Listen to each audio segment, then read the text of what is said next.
There is a point in shoulder recovery that feels like a turning point. Your pain is less. Your movement feels a little easier. You are not thinking about your shoulder every second. And for the first time since surgery, you start to feel like yourself again. That moment feels like progress. And it is. But it is also one of the most common places where recovery quietly goes off track. Because feeling better can create a very specific kind of confidence, the kind that makes you think, maybe I can start doing more now. And that thought is where things get complicated. I'm Dr. Dan, an orthopedic surgeon specializing in shoulders. Now, this is where people lose progress. If you don't understand this phase, you can make the wrong adjustment at the wrong time. That's why you need the Shoulder Recovery Guide. Its link is in the description below. The misconception is simple. If it feels better, it must be better. And again, that sounds logical. Pain is going down. Movement is improving. You feel more capable. So naturally, you assume your shoulder is ready for more, but recovery does not always work that way. Because symptoms and healing are not perfectly aligned, your shoulder can feel better before it is truly ready for more stress.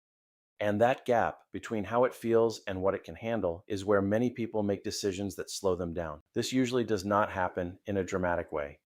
It happens in small, reasonable moments. You reach a little farther than you did yesterday. You use your arm a bit more while getting dressed.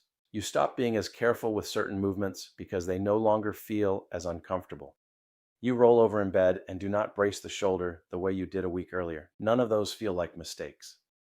They feel like progress, and sometimes they are, but not always. This is where the 166-hour void becomes important.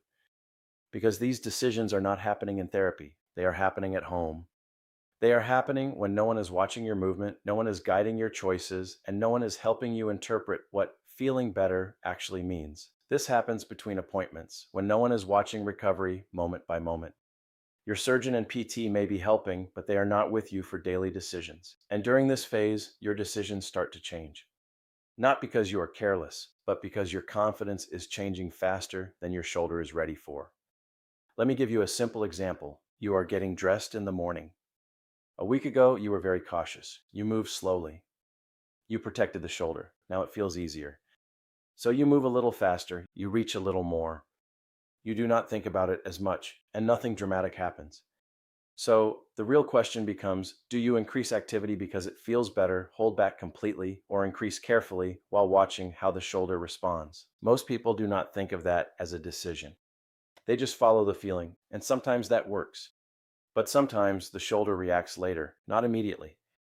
Later that day, or the next morning. It feels more sore, more tight, maybe slightly irritated, and now you are confused.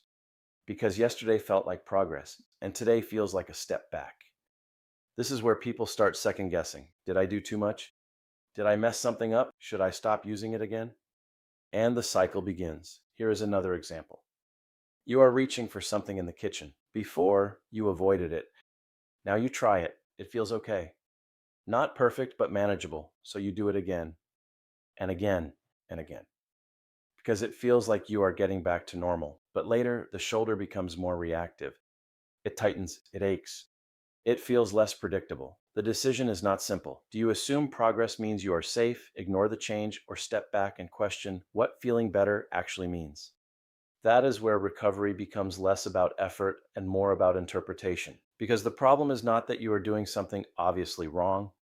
The problem is that you are making reasonable decisions based on incomplete information. No one is really guiding you through this part.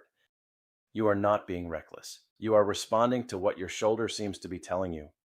But the message is not always clear. And when it is misread, small adjustments can create a chain reaction. This is where the compensatory cascade starts. If your shoulder becomes slightly irritated, you may start protecting it again.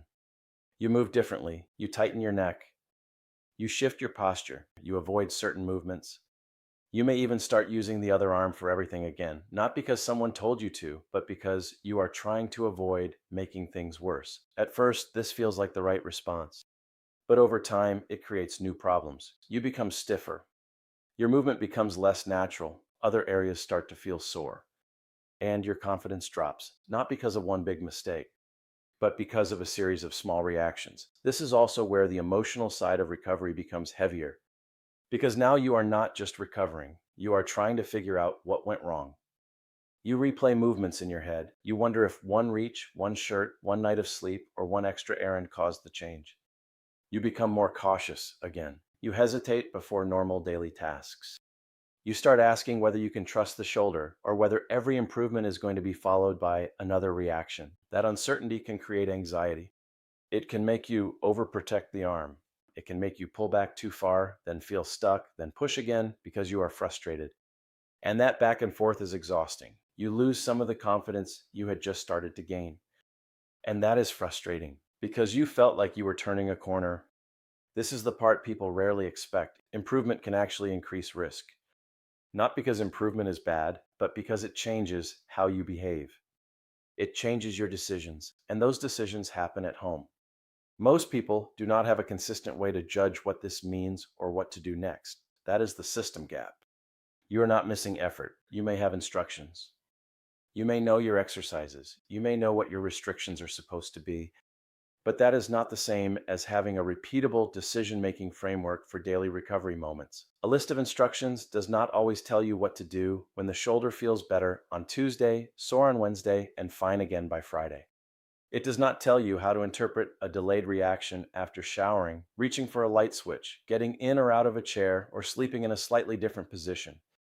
You are missing a framework, a way to interpret what feeling better actually means in the context of healing. A way to decide when to increase, when to hold, and when to adjust. Without that, you are relying on feeling alone. And feeling alone can be misleading, because recovery is not just about how something feels in the moment. It is about how it responds over time. That is a different way of thinking. And it is not something most people are taught. So if you feel better and find yourself doing more, that does not mean you are making a mistake. But it does mean you are entering a phase where decisions matter more than they did before, and where the risk is not obvious. It is subtle, it builds over time, and it often shows up after the fact. That is why the goal is not to be afraid of progress. The goal is to slow the decision down enough to ask better questions. What changed?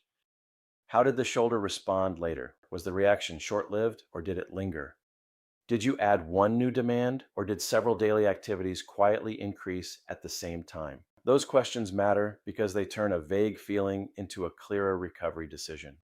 The shoulder recovery method is a structured way to think through recovery decisions.